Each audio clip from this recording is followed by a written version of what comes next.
Eu vou ler uma pequena intervenção também em nome, penso, de todos os sindicatos aqui presentes, para vos dizer o seguinte. Em primeiro lugar, uma saudação, já o fiz, às dirigentes e aos dirigentes que foram eleitos democraticamente para, nos próximos 3 anos, exercerem um difícil e que vai ser muito exigente mandato no SPGL.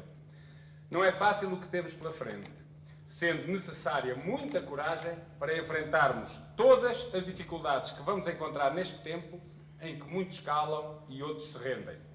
Saúdo-vos pela coragem e pela determinação. Saúdo-vos pelo compromisso individual que há pouco assumiram, assinando aqui o livro, no sentido de reforçarem o grande coletivo que é o SPGL e, assim, também outros coletivos mais amplos e igualmente solidários, como sejam a FEDPROF ou a CGTP. Saúde ainda ao SPGL porque deu uma nova prova de vida democrática. Democracia é reconhecendo e respeitando diferenças, levá-las ao debate e, quando necessário, à votação. Fizeram-no exemplarmente e estão de parabéns por isso. Todavia, não poderia deixar de afirmar ainda que, neste tempo tão difícil, a democracia também obriga a que se valorize o que é mais importante, se saiba esbater o que, não sendo essencial, nos divide e nos unamos em torno do essencial. E o essencial neste tempo tão violento é resistir, unidos como os dedos da mão, sem brechas que nos fragilizem. Dos que, aceitando o jogo democrático, não viram aprovado o seu projeto, estou certo que darão um contributo empenhado para a unidade, não sendo ninguém dispensado de a construir. A violência do ataque a que estamos sujeitos exige no plano social e também no político um cerrar de fileiras em que todos somos poucos, porque o que se está a passar não é coisa passageira. A situação que vivemos não constitui um momento menos bom ou uma crise conjuntural que em breve já lá vai, nada disso. Como Vasco Lourenço afirmou há tempos, trata-se de uma verdadeira contra-revolução que, a concretizar-se, terá consequências gravíssimas, originando um retrocesso civilizacional fortíssimo que provocará uma perda violenta de direitos laborais e de cidadania. Essa eventual concretização seria um tremendo rombo no casco da nossa democracia, acentuando-se ainda mais a exploração da maioria dos homens por uma casta de outros homens, os privilegiados de sempre, os exploradores de todos os tempos.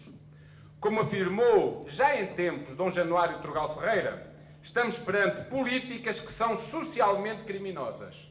E como acrescentou há dias, as declarações de Passos Coelho, agradecendo a compreensão e a passividade do povo perante tais políticas, são realmente salazarentas. É extraordinário como, perante as condições mais favoráveis obtidas pela Espanha, por exemplo, no empréstimo que obteve da União Europeia, e apesar de outros países já terem exigido igual tratamento, que o Primeiro-Ministro de Portugal continua a afirmar que a renegociação da dívida não está em causa, o que demonstra que ele quer pagar principescamente àqueles a quem presta vassalagem, ainda que impondo enormes sacrifícios ao povo português. Como alguém já disse, Passos Coelho não sabe o que é a vida, não sabe o que custa a vida, não está preocupado com os danos sociais que causam as suas políticas. Os atuais governantes comportam-se como quaisquer Miguéis de Vasconcelos e a necessidade de utilizarem um símbolo nacional na lapela é talvez a confissão de que a sua consciência não está tranquila.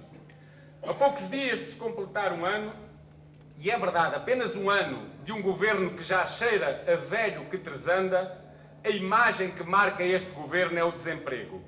Um desemprego que atinge de forma particularmente forte os jovens, jovens esses que são precisos a este país, mas que Passos manda emigrar. Um ano depois da tomada de posse, os portugueses são roubados em toda a linha. Nos salários, nos subsídios, nos impostos, na estabilidade, nos direitos, na saúde, nos apoios sociais que são indispensáveis a enfrentar situações de maior fragilidade, na qualidade dos serviços públicos, no emprego. E que receitas são dadas para resolver estes problemas? Mais do mesmo. A OCDE pede mais austeridade para resolver os problemas que são causados pela austeridade.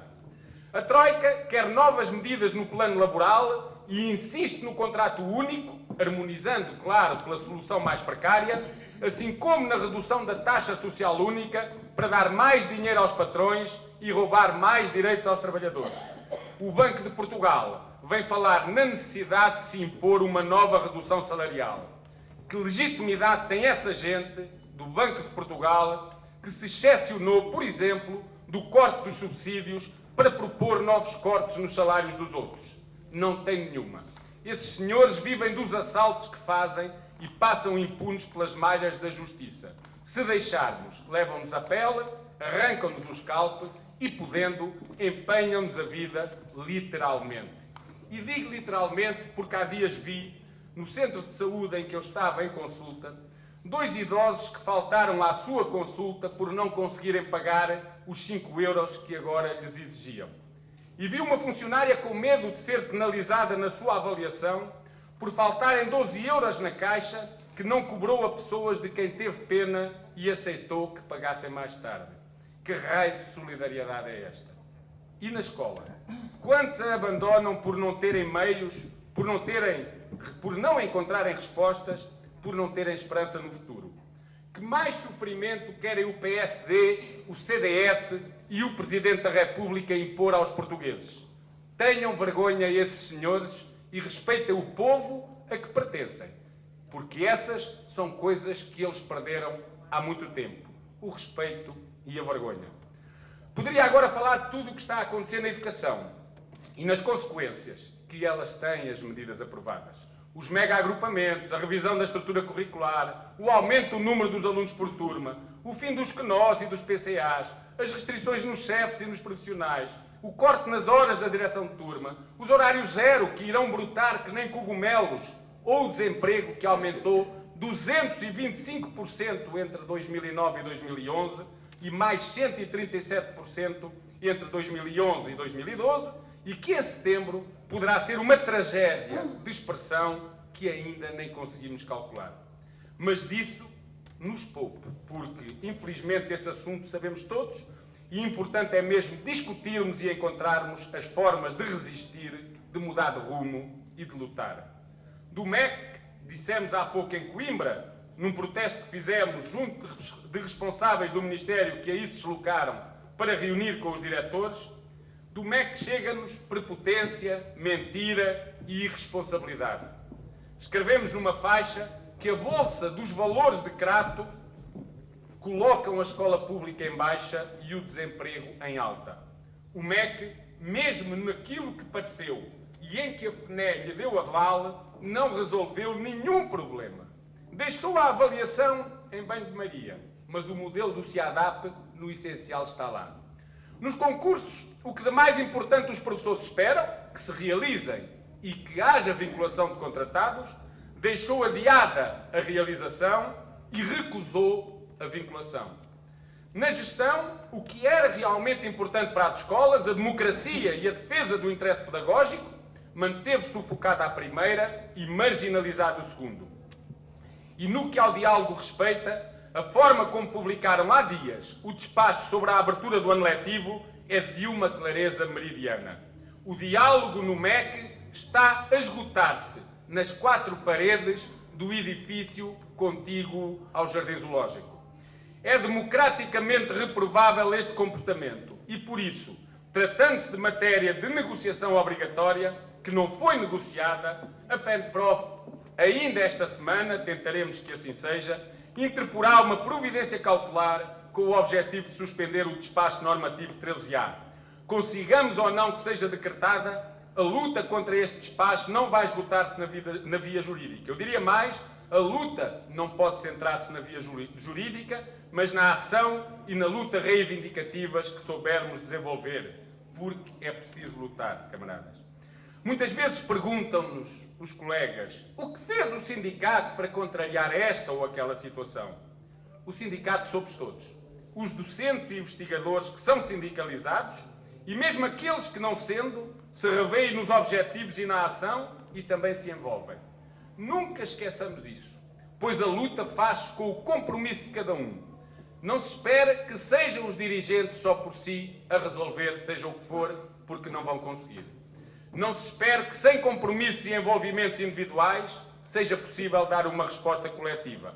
Não é possível, camaradas, mas cabe a nós, dirigentes sindicais, responsabilizar todos e levar todos a comprometerem-se com a luta.